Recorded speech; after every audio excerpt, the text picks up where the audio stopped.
ஆள வந்த தங்க மகனே, தளபதியாரின் செல்வ புதல்வனே, புன்னகை அரசனே, உதயநிதியே, வீரம் சுரிந்த சிவகங்கை சீமைக்கு வருகை தரும் சிங்கார சிங்கத்தை வருக வருக என வரவேற்பதில் பெருமை கொள்கிறது சிவகங்கை மாவட்ட திமுக. இப்படிக்கு KR பெரியகருப்பன், கூட்டுறவுத்துறை அமைச்சர், சிவகங்கை மாவட்ட செயலாளர்.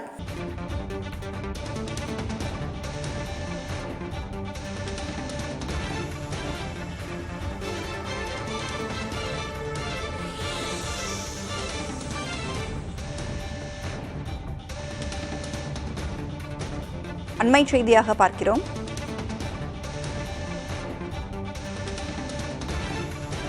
சென்னையில் வெள்ள பாதிப்பிற்கு நிரந்தர தீர்வு காண்பதற்கான அறிக்கை தாக்கல் செய்யப்பட்டிருக்கிறது. ஓய்வு பெற்ற IAS அதிகாரி திருப்புகழ் கடந்த ஆண்டு சென்னையில் ஏற்பட்ட வெள்ள பாதிப்பு மற்றும் அதிலிருந்து சென்னையை மீட்பது எவ்வாறு என்பது குறித்து தனது அறிக்கையை முதலமைச்சரிடம் அளித்துள்ளார். அண்மை செய்தியாக பார்க்கிறோம். முதலமைச்சரிடம் சென்னை வெள்ள இடர்தணிப்பு மேலாண்மை குழு தலைவர் திருப்புகழ் தனது அறிக்கையை அளித்துள்ளார். அண்மை செய்தியாக பார்த்துக் கொண்டிருக்கிறோம்.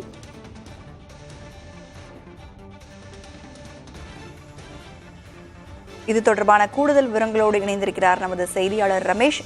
அந்த அறிக்கையில என்னென்ன விவரங்கள்லாம் இடம்பெற்றிருக்கு? கடந்த ஆண்டு டிசம்பர் மாதம் சென்னையில் ஏற்பட்ட மிகப்பெரிய வெள்ளம், குறிப்பாக தென் சென்னை, வட சென்னை என அனைத்து பகுதியிலுமே பெரிய வெள்ளம் ஏற்பட்டது. இந்த பகுதிகளை ஆய்வு மேற்கொண்ட திருப்புகழ் தலைமையிலான அந்த குழுவினர், அதாவது ஓய்வு பெற்ற IAS அதிகாரி திருப்புகழ், அந்த கமிட்டியில பாத்தீங்கன்னா பல்வேறு நீர்வளத்துறையைச் சேர்ந்த நிபுணர்கள் உடன் இருக்கிறதை நம்மால பார்க்க முடியும்.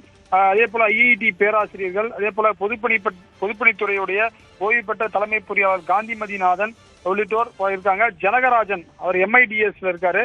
அவங்க எல்லாம் இன்றைக்கு முதலமைச்சரை சந்தித்து இந்த அறிக்கையை கொடுத்திருக்கிறார்கள். இந்த அறிக்கையில என்ன இருக்குன்னு பாத்தீங்கன்னா, மீண்டும் சென்னையை எப்படி வெள்ள நகரம் இல்லாமல் மாற்றுவது எப்படி என்பது குறித்த ரெக்கமெண்டேஷன்ஸ் அதில் இருக்கிறதா சொல்லப்படுகிறது.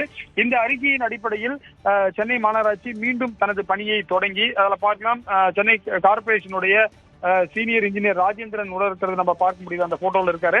எனவே இந்த குழுவினர் மீண்டும் திருப்பியும் எங்கெங்கெல்லாம் சென்னையில வெள்ளம் பாதிப்பு ஏற்படும் அந்த பகுதியில பெரிய அளவிலான வெள்ள குழாய்களை அமைத்து அங்க தண்ணீர் நிற்காமல் இருப்பதற்கான சயின்டிபிக்கான மெத்தட் என்ன அப்படின்றத கொடுத்தாங்க. ஏற்கனவே திமுக ஆட்சி வந்த பிறகு 2022ஆம் ஆண்டு திருப்புகழ் கமிட்டி ரிப்போர்ட்டை கொடுத்தாங்க. அந்த ரிப்போர்ட்டை வச்சு சில ஒர்க் பண்ணாங்க. அப்படி இருந்தும் தண்ணி சில இடங்கள்ல நிக்கிறதுனால மீண்டும் அது இப்ப அந்த திட்டத்தையே மேலும் விரிவுபடுத்துறதுக்கான இந்த அறிக்கை தான் தற்போது கொடுக்கப்பட்டிருக்கிறது.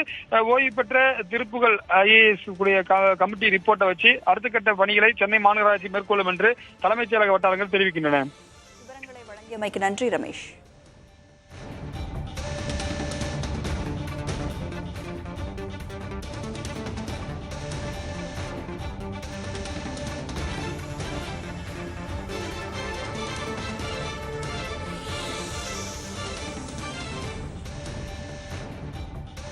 தமிழ் தரணி ஆள வந்த தங்க மகனே, தளபதியாரின் செல்வ புதல்வனே, புன்னகை அரசனே, உதயநிதியே, வீரம் சுரிந்த சிவகங்கை சீமைக்கு வருகை தரும் சிங்கார சிங்கத்தை வருக வருக என வரவேற்பதில் பெருமை கொள்கிறது சிவகங்கை மாவட்ட திமுக. இப்படிக்கு KR பெரியகருப்பன், கூட்டுறவுத்துறை அமைச்சர், சிவகங்கை மாவட்ட செயலாளர்.